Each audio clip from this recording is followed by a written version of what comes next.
Hi friends, J R ಚಾನಲ್ಗೆ ನಿಮ್ಮೆಲ್ಲರಿಗೂ ಮತ್ತೊಮ್ಮೆ ಸ್ವಾಗತ. ನೋಡಿ ಫ್ರೆಂಡ್ಸ್, ಇವತ್ತಿನ ವಿಡಿಯೋದಲ್ಲಿ 1988ರಲ್ಲಿ 100 ದಿನಗಳ ಪ್ರದರ್ಶನ ಕಂಡ ಕನ್ನಡ ಚಲನಚಿತ್ರಗಳ ಬಗ್ಗೆ ತಿಳಿಯೋಣ. ಅದಕ್ಕೂ ಮುಂಚೆ ನೀವೇನಾದರೂ ನಮ್ಮ ಚಾನಲ್ನ ಸಬ್ಸ್ಕ್ರೈಬ್ ಮಾಡ್ಕೊಳ್ದೆ ವಿಡಿಯೋ ನೋಡ್ತಾ ಇದ್ದರೆ ದಯವಿಟ್ಟು ಈ ಕೂಡಲೇ ಸಬ್ಸ್ಕ್ರೈಬ್ ಮಾಡ್ಕೊಳ್ಳಿ. ಹಾಗೆ ಪಕ್ಕದಲ್ಲಿ ಬರೋ ಬೆಲ್ ಐಕನ್ ಕೂಡ ಪ್ರೆಸ್ ಮಾಡಿ. ವಿಡಿಯೋಗೆ ಒಂದು ಲೈಕ್ ಮಾಡೋದಂತೂ ಮರಿಬೇಡಿ. ಮೊದಲನೆಯ ಚಿತ್ರ ರಣಧೀರ.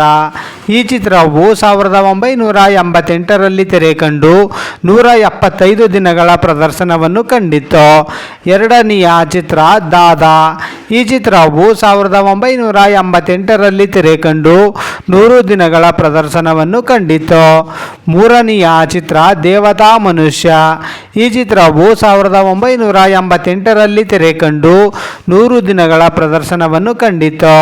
ನಾಲ್ಕನೆಯ ಚಿತ್ರ ಅರ್ಜುನ್. ಈ ಚಿತ್ರವು 1988ರಲ್ಲಿ ತೆರೆ ಕಂಡು 100 ದಿನಗಳ ಪ್ರದರ್ಶನವನ್ನು ಕಂಡಿತು. ಐದನೆಯ ಚಿತ್ರ ಸಂಯುಕ್ತ.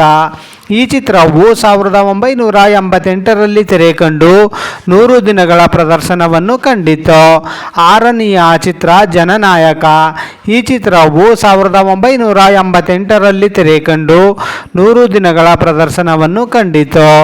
ಏಳನೆಯ ಚಿತ್ರ ಅಂಜದ ಗಂಡು. ಈ ಚಿತ್ರವು 1988ರಲ್ಲಿ ತೆರೆ ಕಂಡು 100 ದಿನಗಳ ಪ್ರದರ್ಶನವನ್ನು ಕಂಡಿತು. ಎಂಟನೆಯ ಚಿತ್ರ ನ್ಯೂ ಡೆಲ್ಲಿ. ಈ ಚಿತ್ರವು 1988ರಲ್ಲಿ ತೆರೆ ಕಂಡು 100 ದಿನಗಳ ಪ್ರದರ್ಶನವನ್ನು ಕಂಡಿತು. ಒಂಬತ್ತನೆಯ ಚಿತ್ರ ರಣರಂಗ.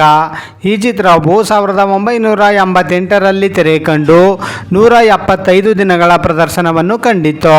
ಹತ್ತನೆಯ ಚಿತ್ರ ನಮ್ಮೂರ ರಾಜ. ಈ ಚಿತ್ರವು 1988ರಲ್ಲಿ ತೆರೆ ಕಂಡು 100 ದಿನಗಳ ಪ್ರದರ್ಶನವನ್ನು ಕಂಡಿತು. ಹನ್ನೊಂದನೆಯ ಚಿತ್ರ ಪ್ರೀತಿ ವಾತ್ಸಲ್ಯ. ಈ ಚಿತ್ರವು 1988ರಲ್ಲಿ ತೆರೆ ಕಂಡು 100 ದಿನಗಳ ಪ್ರದರ್ಶನವನ್ನು ಕಂಡಿತು. ಹನ್ನೆರಡನೆಯ ಚಿತ್ರ ಕೃಷ್ಣ ರುಕ್ಮಿಣಿ. ಈ ಚಿತ್ರವು 1988ರಲ್ಲಿ ತೆರೆ ಕಂಡು 100 ದಿನಗಳ ಪ್ರದರ್ಶನವನ್ನು ಕಂಡಿತು. ಹದಿಮೂರನೆಯ ಚಿತ್ರ ಸಾಂಗ್ಲಿಯಾನ. ಈ ಚಿತ್ರವು 1988ರಲ್ಲಿ ತೆರೆ ಕಂಡು 100 ದಿನಗಳ ಪ್ರದರ್ಶನವನ್ನು ಕಂಡಿತು. ಹದಿನಾಲ್ಕನೆಯ ಚಿತ್ರ ಸುಪ್ರಭಾತ. ಈ ಚಿತ್ರವು 1988ರಲ್ಲಿ ತೆರೆ ಕಂಡು 175 ದಿನಗಳ ಪ್ರದರ್ಶನವನ್ನು ಕಂಡಿತು. ಹದಿನೈದನೆಯ ಚಿತ್ರ ಅವಳೇ ನನ್ನ ಹೆಂಡತಿ. ಈ ಚಿತ್ರವು 1988ರಲ್ಲಿ ತೆರೆ ಕಂಡು 100 ದಿನಗಳ ಪ್ರದರ್ಶನವನ್ನು ಕಂಡಿತು. ನೋಡಿದ್ರಲ್ಲ ಫ್ರೆಂಡ್ಸ್, 1988ರಲ್ಲಿ 100 ದಿನಗಳ ಪ್ರದರ್ಶನ ಕಂಡ ಕನ್ನಡ ಚಲನಚಿತ್ರಗಳ ಬಗ್ಗೆ ತಿಳ್ಕೊಂಡ್ರಲ್ಲ. ಈ ವಿಡಿಯೋ ಇಷ್ಟ ಆದಲ್ಲಿ ಲೈಕ್ ಮಾಡಿ, ಶೇರ್ ಮಾಡಿ, ಕಮೆಂಟ್ ಮಾಡಿ. ಹಾಗೆ ಯಾರ್ಯಾರೆಲ್ಲ ನಮ್ಮ ಚಾನಲ್ನ ಇನ್ನೂ ಸಬ್ಸ್ಕ್ರೈಬ್ ಮಾಡ್ಕೊಳ್ದೆ ವಿಡಿಯೋ ನೋಡ್ತಾ ಇದ್ದೀರಾ ಅವರೆಲ್ಲರೂ ಕೂಡ ಈ ಕೂಡಲೇ ಸಬ್ಸ್ಕ್ರೈಬ್ ಮಾಡ್ಕೊಳ್ಳಿ. ಹಾಗೆ ಪಕ್ಕದಲ್ಲಿ ಬರೋ ಬೆಲ್ ಐಕನ್ ಕೂಡ ಪ್ರೆಸ್ ಮಾಡಿ. ವಿಡಿಯೋ ನೋಡಿದ್ದಕ್ಕೆ ಧನ್ಯವಾದಗಳು.